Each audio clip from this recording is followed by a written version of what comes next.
Telugu star hero Allu Arjun ను పోలీసులు arrest చేయటం 2 తెలుగు రాష్ట్రాల్లో సంచలనంగా మారింది.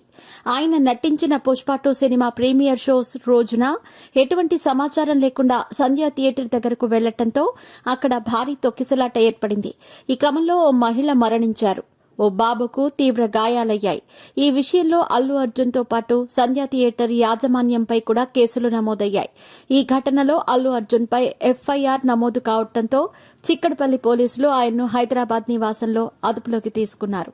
ఈ కేసులో నటుడు అల్లు అర్జున్ ను చిక్కడపల్లి పోలీసులు అరెస్ట్ చేసి భారీ భద్రత నడుమ స్టేషన్ కు తరలిస్తున్నారు. ఇదిలా ఉంటే అల్లు అర్జున్ తరపున లాయర్ నిరంజన్ రెడ్డి రంగంలోకి దిగారు. అల్లు అర్జున్ తరపున లాయర్ నిరంజన్ రెడ్డి హైకోర్టులో పిటిషన్ దాఖలు చేశారు. Niranjan Reddy lunch motion petition దాఖలు చేశారు. దీంతో ఈ రోజు మధ్యాహ్నం 2:30 గంటలకు ఈ పిటిషన్ విచారణకు వచ్చే అవకాశం ఉంది.